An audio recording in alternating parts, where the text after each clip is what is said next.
Welcome to Real Estate Exposed, helping people in San Diego buy, sell, and refinance their biggest investment, delivering you timely truths, exposing important issues, and helping you get into the right home. Here are your hosts, real estate expert Daniel Beer, top-ranked professional by sales volume at one of San Diego's largest brokerages, and his mortgage partner, Todd Pianin, with over $2 billion in funded loans.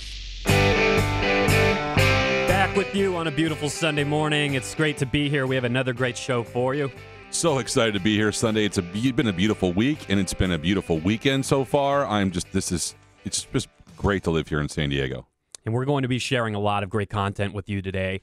We're going to make sure that what you get from your time here is listening to us on the show is going to put money back in your pocket, help you make the best possible decisions. And in our next segment, we're actually going to be looking at the best money-making fix-ups that you can invest into for your home. We're also going to then be having a discussion in segment 3 where Todd and I are going to build out a hypothetical situation. If we each had $1 million to invest somewhere in San Diego County in the real estate market, where would we put that money and why? You won't want to miss that. And we're going to expose in the fourth segment. You're going to really want to stay with us for this, okay? The sales process in residential real estate is broken. We're going to expose why. We're going to share the truth with you, walk you through why you absolutely want to avoid doing what most everybody else out there does, and what a better process looks like. But absolutely, it is broken, and you're going to want to stay tuned for what that is, especially if you are at any point going to sell a home and want to actually get the most out of it. I can't wait for that segment. That's going to be awesome. We're really going to expose and pull back the truth. Dan, unbelievable news. Comic-Con's got extended for 2 more years. How do you feel about that? I think it's awesome. I'm hoping it's not just a little bit of a temporary Band-Aid, but thank God it is extended for 2 years. And well, let me say, they haven't made the official announcement, but it's official enough that it's now published. Right. So, yeah, it looks like we're going to be keeping it. We were in great danger of actually losing one of the biggest economic drivers that our community has, especially from an event standpoint. We were about to lose that to L.A. and their new convention center. Oh, God. Hate L.A. Sorry. Sorry. Just L.A. keeps take. They're just takers. Yeah. You know.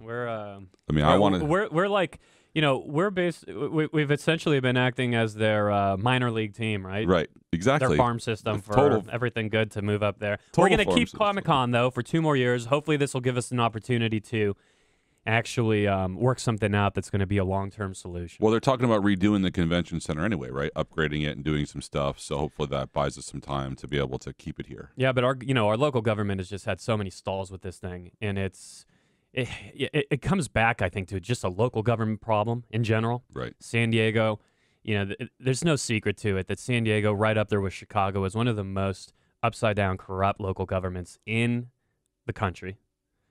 And it's a pretty powerful statement you just made there. Well, if you talk to people that are in the know, right, with and I won't expose that source, but the people if you talk to people that are in the know and actually understand what's going on at a local level, it's scary. We really have to get this thing fixed. Hopefully Comic-Con is here to stay. And don't get me wrong, don't misunderstand my excitement about Comic-Con. I love I love Comic-Con. I hate to tell you, that to me is like, it's like a winter wonderland. I mean, I'm a true geek. So going downtown, going to see how people are dressed up. I mean, I've talked about this before. My wife and I, we sit on the patio, we watch everybody walk by. I mean, it is heaven in a bottle for me, I have to tell you. That's like one of the most exciting things for me in San Diego, that we have Comic-Con. I myself enjoy sitting out there and laughing at what I see. But see, this needs to be important to you regardless of whether or not you're a comic geek or not. I don't care for comics. I don't look at them. I don't watch them. I'm not going to really plan on exposing my kids to them just because it wasn't part of my upbringing. And it's not a judgment on right or wrong. It's just something I don't personally enjoy. So you're not an Avengers fan? I have no idea who the Avengers are. Did you Jurassic World? And I take some kind of strange pride in not knowing who the Avengers are. Oh, my goodness. But this has to be important to you regardless, okay? Regardless of whether or not you pay attention to comics or not, or if you're a Marvel fan or you go to the Spider-Man movie. That's not the point here.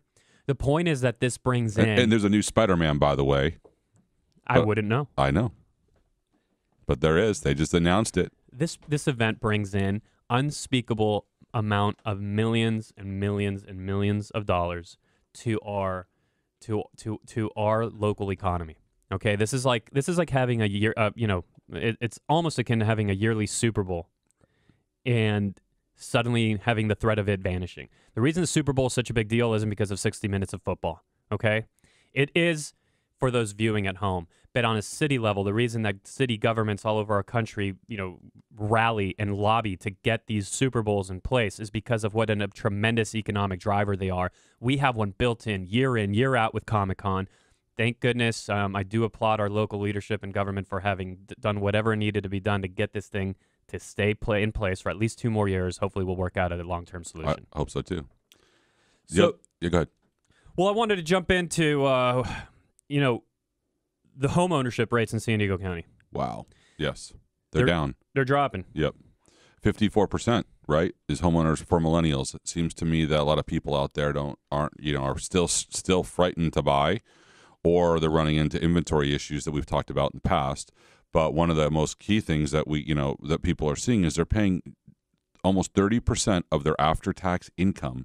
They're paying in rent, Dan. Do you understand what that means? I mean, they're basically driving down the street, throwing money away. I mean, if you are renting a property and 30% of your take-home income is being paid to rent versus owning a place that people don't realize they can afford to buy.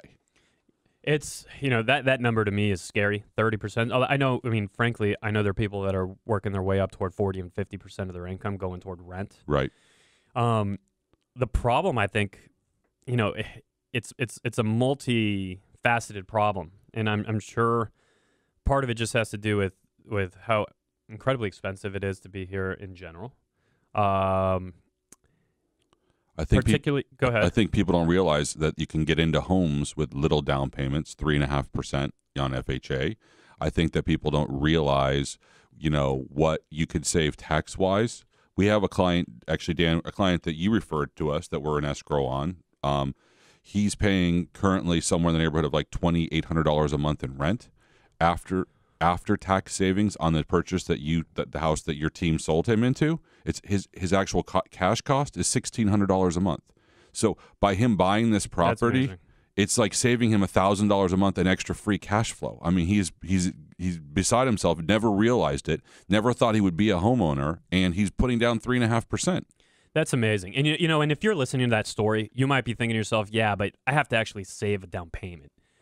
I don't make enough to save a down payment. I don't have a good enough job. I don't, and my situation is X. I have X, have so many kids to take care of. Whatever your situation might be, you might be now setting yourself up for the reason why you can't get that down payment together. Now, let's be clear. The down payment is the ticket, right? That is the barrier to having. But people don't realize they can also borrow from their 401ks and retirements to get that 3.5%.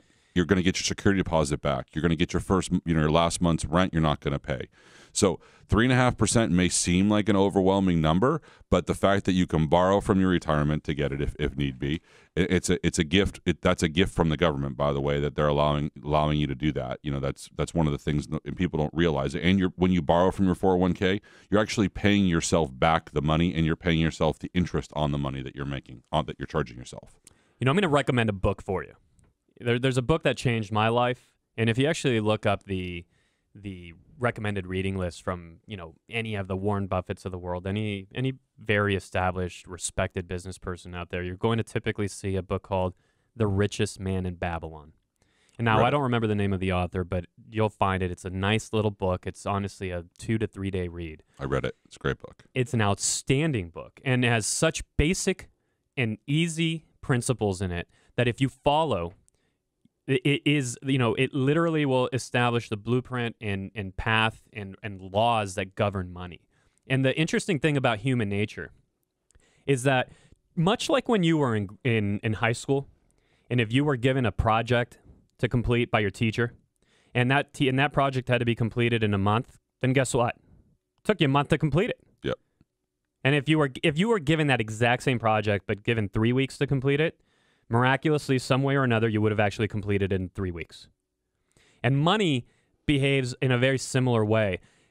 When you don't have a plan to pinch a piece of your income off and put it toward a wealth plan, even if it's just a pinch, even if it's 10%, and that might sound like an overwhelming amount because you're barely making your bills now. Right. Money has and life has a funny way of working itself out such that if you did pinch that off, put it aside, pretended like it didn't exist, some way or another, you'd actually make it happen. Well, you'd get through your month, you'd pay your bills, and you would have that 10% starting to grow and build and build and build on itself.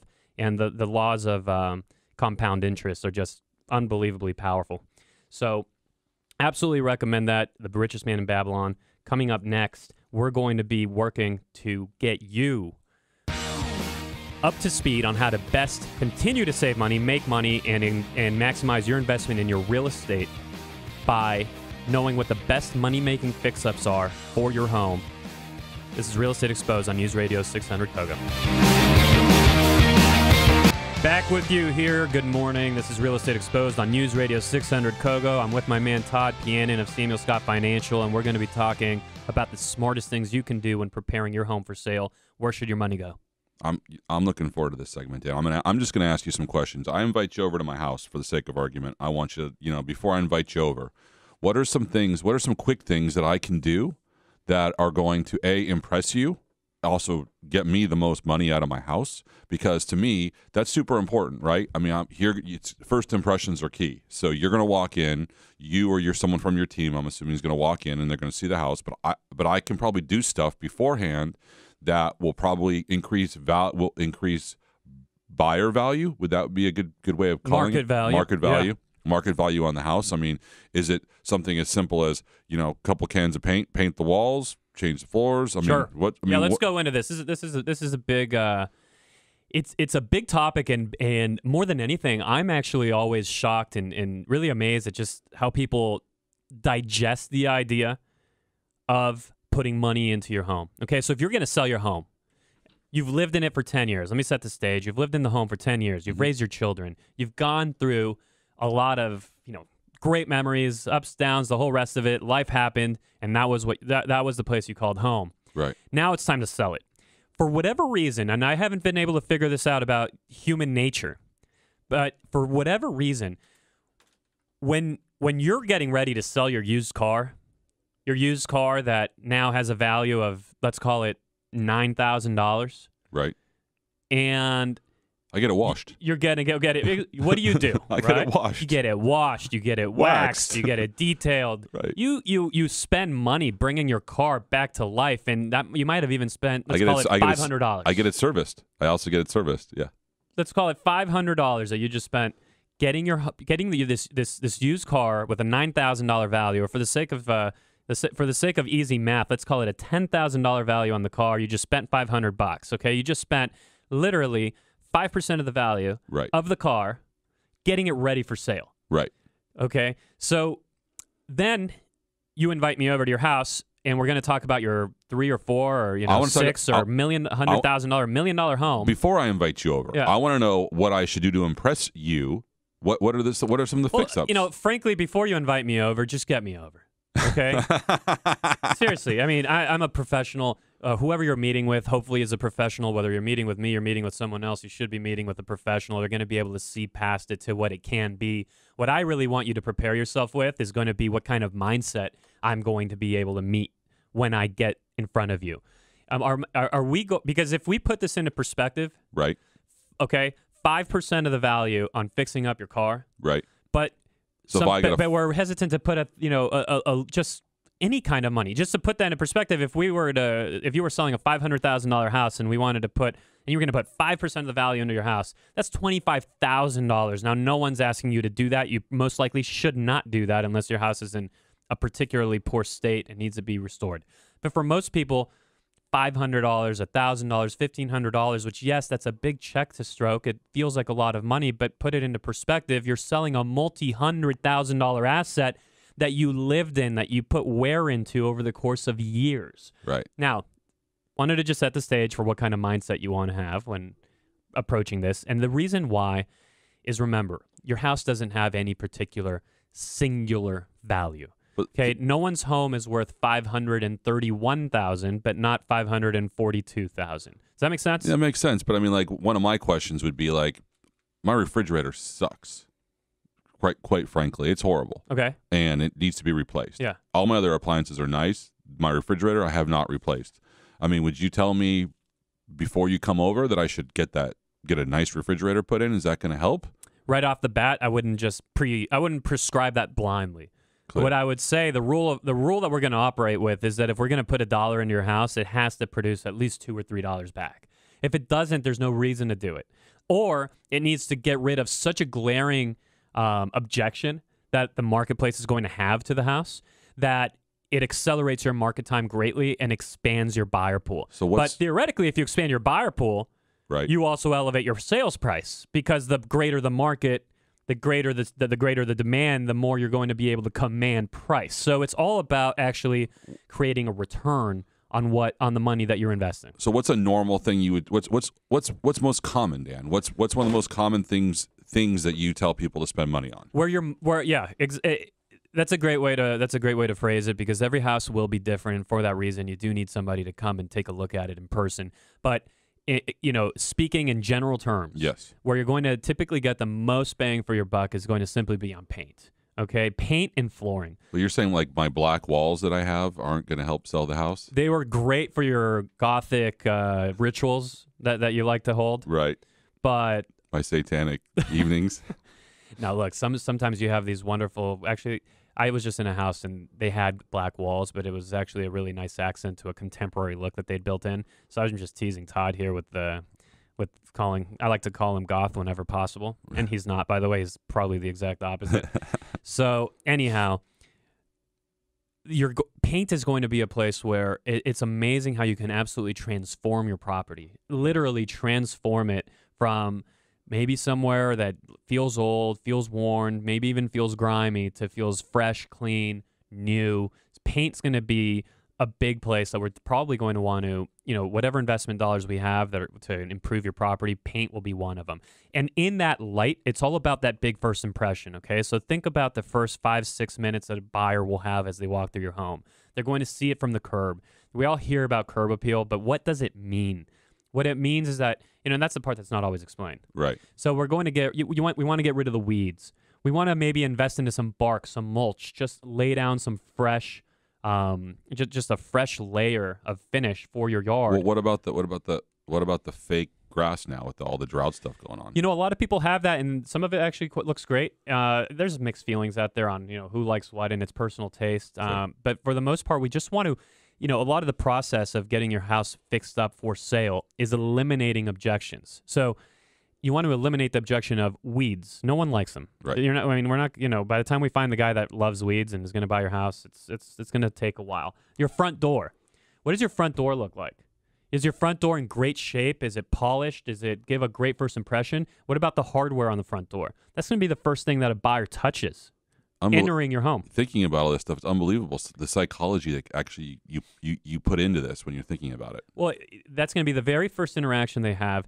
And so there are a litany of things that you can do. We actually have put together the 44 smart money-making fix-ups. These are 44 tips to actually maximize the value of your home when you're taking it for sale.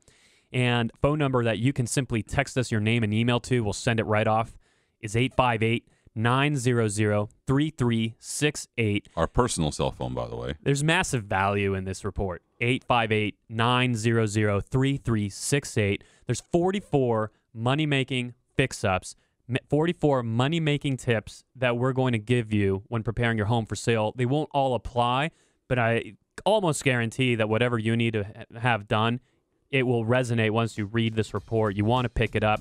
We're going to pick up part of this conversation coming up next, along with a discussion of where Todd and I would invest $1 million if we had it to put somewhere in the San Diego County real estate market. This is Real Estate Exposed, News Radio 600 KOGO, and iHeartRadio. Back with you, and happy to be here on Sunday morning. This is Real Estate Exposed. I'm Daniel Beer with Windermere Homes and Estates. And I'm Todd Pianin with Samuel Scott Financial Group. Dan, one of the things we didn't talk about, we talked about all the things to do. when you're going to redo your house? I mean, before sale. But what are some of the things you shouldn't do? Like, I mean, should I put a pool in?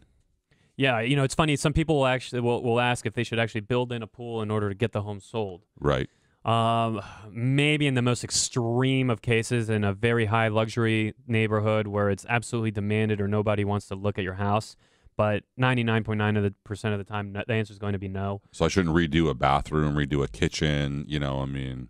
See, so you may or may not. Again, the reason, the rule of thumb is we want to get a return for what we're doing, right. or we want to expand our market, our possible market pool, right? The demand, the buyer pool. We want to expand it. We want to reduce time on market, especially if you have a vacant home. What does that mean, reduce time on market? Well, do you want to get your home sold in 10 days, full price, multiple offers above ask, or do you want to sell your home 90, 120 days from now? Because let me tell you something. 90 to 120 days from now, that magic buyer that you're waiting for, he's not coming. He's not coming. Well, okay. That brings up a quick... I always giggle when homes are on the market that long because they're... Quick question. Why is a home on the market for 90 to 120 days? I mean, in this market with low inventory, I mean, is it price? Is it they didn't do some of the fix-up tips we're talking about? I mean, I know one of the things that you're a big proponent on is staging a house, making it, feel like a home. So, I mean, if my house is sitting on the market today, why should I call the Dan Beer Group? It hasn't sold 90 to 120 days. Why should I call the Dan Beer Group to list my house? What you should do is certainly make sure that you start doing something different, right? If you haven't sold your house in 90 days, 120 days, 180 days, then doing the same thing over and over, doing the same thing over and over that hasn't worked, Einstein told us that's the definition of insanity. Correct. Okay, so why? Well, it might be condition. It's probably positioning. And there's an entire discussion we can have around positioning, and which we're actually going to touch on in segment 4. Right. You want to stay tuned with us because in the 4th segment here at the back of the hour, we're going to be talking about how the grand majority of you that have ever sold a home are not experiencing the best and most optimal positioning for your home in order to create the right environment in which to strategically get it sold. So we'll discuss that. But why?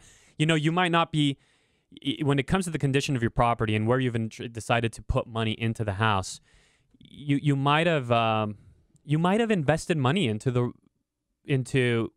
I'll call it quote unquote the wrong place, but it's not necessarily the wrong place. Let's say you built that pool. Right. Okay.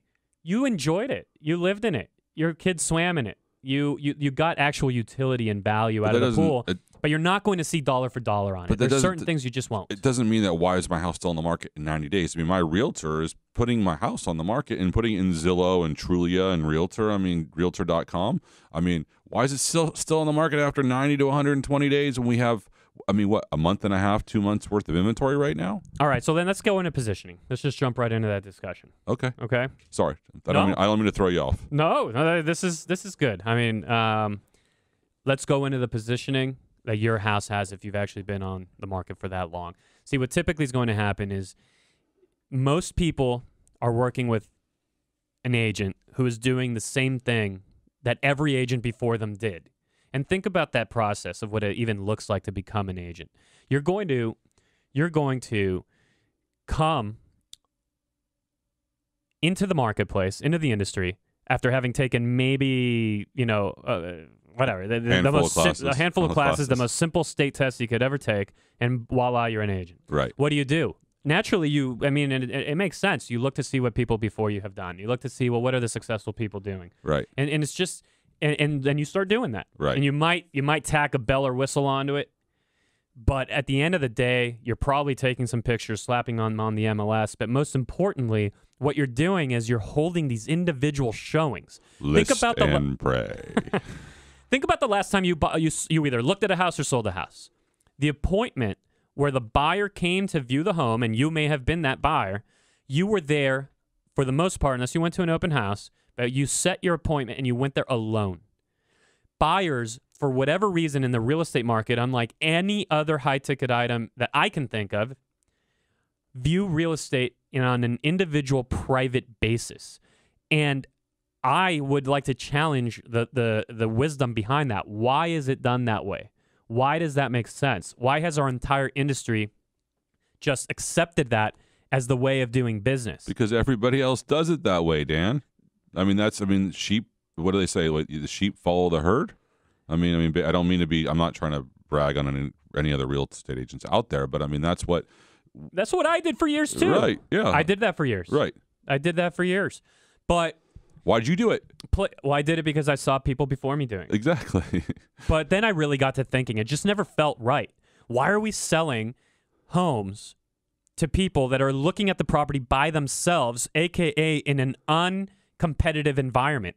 Why do what else is actually sold that way? Because last time I checked, or if you really think about it, even fine art is sold at an auction. Right. You can't buy a Picasso on somewhere. You have to go to an auction and actually compete against the rest of the marketplace for that piece of art that is a one of a kind, just like your home, by the way, that everybody else in the room wants. Well, I know you're not a big Apple. You're not into Apple, but those of us into Apple, are getting up at midnight to pre-order their devices. And this is what Apple does. They create demand. It's like it's unbelievable. It's about having a strategic and competitive marketing process and buying environment. So, it doesn't matter what you want to do. If you want to buy a $300 pair of jeans, then guess what? You have to go to Nordstrom. It's going to be packed with people. They don't shut the store down for you, right? Why not? Because if you were the only one buying $300 pair of jeans, you'd probably wake up and not buy $300 pair of jeans. True that. It's the competitive atmosphere. It's the fact that there's social proof, that other people are doing it, that you want this thing that's validated by the fact that others want it. When you're selling your home, this tremendously valuable asset, why are we creating an uncompetitive individual environment where buyer psychology, think about the psychology that the buyer has and processes. If they actually decide they like your home, but they're there at 10 o'clock on a Wednesday morning because that's when they decided they wanted to see it, and they decide, gee, I like this house, where does their mindset immediately go? What's their next thought? They're going to try to get you the lowest price possible. Immediately. Correct. There's nothing else to think about. As soon as you are the only person looking at the house, or at least it seems like it because there's no one else in there with you, you decide you want to buy, your mind immediately says, how little will the seller take? Dan, it's amazing to me that everything that you talk about, when we talk about the fix-ups and we talk about just the positioning of the property, is all about psychology. You're really getting into the buyer's brain to try to get the best value for the seller. Because that's the reality, right? That's the way it's going to play out. There actually is no other way for it to play out than, hey, I want this house. Now I wonder what the seller will take.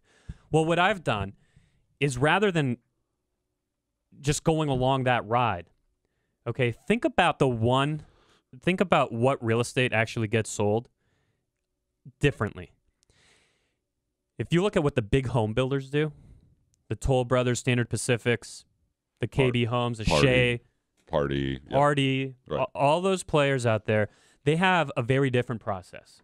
And what they do is they actually build models, they stage them, they photograph them to the nines, they build up a wave of interest, they funnel all of it strategically to a grand opening event where everybody looks at it at those models at once. They're unveiled in an actual process, not just randomly, right? John doesn't get to see it at 10 a.m. and then Sally at 3 just because that's what they decided. They actually build up this wave of activity, of interest, of anticipation, funnel it into that grand opening event. And then if you've ever been to one of these, if you've ever been to, any of these grand openings that the big home builders do, right? Todd, you've been to one. Oh, it's what crazy. Does it feel like? It feels like a carnival. It's like an auction. It's crazy. You want to beat the person next to you. Boom, right? Yeah. You want to beat the person next to you. I was about to ask you, what are you thinking? You answered the question before I could ask it. Sorry. No, that's it. Right. I'm glad you did. That's what you're thinking about. Right. I want to beat them. You're not thinking how little will the seller take. You're thinking, who else here is going to buy it, and am I willing to pay more? And that is a huge, tremendous, and very, very meaningful shift in psychology. That is an advantage to you, the seller. How you get there? You get there through understanding the 44 money-making fix-up tips that we've described, because it's also much about the presentation. It does us no good to pull a ton of people into a poorly presented home. That's why we've put that report together for you. The 44 money-making fix-up tips when you are considering bringing your home for sale. How do you get that, Dan? all you do is text us. Okay, we're going to give you our personal number. You text us your name and email. We'll get it sent off to you. It's 858-900-3368. Again, 858-900-3368. We'll shoot it right off to you. Our compliments, and we're just passionate about this stuff. If you can't tell, we love it. I mean, I love the psychology. I love how you do things, and it's amazing to me. Why? I mean, why do you want? It's. Once I explain this to people, there's kind of like a duh moment, like that makes sense. An aha moment, right? It's actually fairly simple, but no one does it that way. And I know that when I go to sell my house, I'm going to want 30, 40, 50 people strategically funneled into my home, all within a 3-hour period, all bumping elbows with each other, all thinking about the competition. Right. You, the seller, guess where you are in this process? You, the seller, are out of the picture. You don't even exist. You're gone. It's between them. They're going to fight for your property. This is Real Estate Exposed. News Radio 600 KOGO. Coming up next, we're going to be discussing where Todd and I would invest $1 million in the San Diego real estate market. You're not going to want to miss that. Back with you. Good morning. This is our final segment here on Real Estate Exposed, News Radio 600 KOGO. I'm Daniel Beer with Todd Pianin, and we're going to jump through a cool exercise here. Where would we invest our money in the real estate market right now? Where would you invest, regardless of how much you have to invest? If it was $20,000, $100,000, or $1 million, what San Diego real estate market or markets do you like, and why? Well, I can tell you a couple things. One, I think that the beach, La Jolla. I mean, to me, it's recession-proof. I mean, even when we went through the dip, I mean, they didn't go through that bad of a dip. So I'd probably invest some money in La Jolla. I mean, that seems to be a very recession-proof area. Other thing, my personal opinion, what I think is completely undervalued right now is I think there's a lot of condos downtown that are undervalued. That because I think downtown is explosive and becoming more explosive, and I think there's good value to be made downtown or in Little Italy and that kind of area.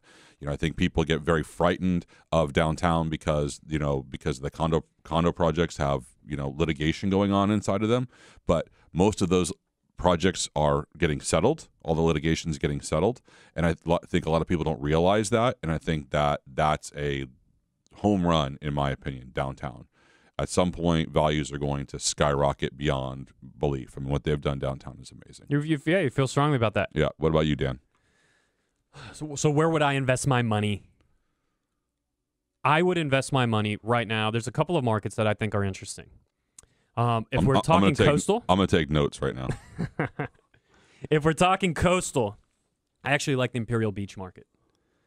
The Imperial Beach market is you have a city of the city of Imperial Beach is all about growth. Right. They're building in all kinds of infrastructure. They are investing into the community, and you're talking about a community that if you go up and down the coast, it's pretty business friendly too, from what I understand. Very business friendly, and it's right there on the beach. North of it, you have Coronado. South of it, you get to the border. That is the prime beach location for our entire South Bay community. And as development continues to move into that area, I definitely think that there's big upside in Imperial Beach. Another area that I like, completely opposite end of town, basically, is I'm actually very high on Ramona.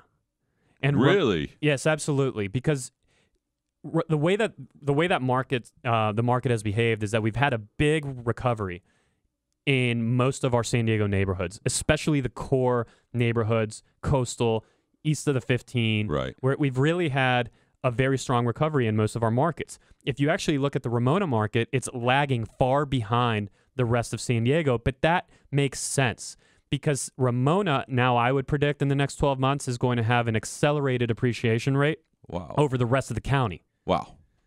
That's an interesting little tidbit there, Dan. I didn't even realize that.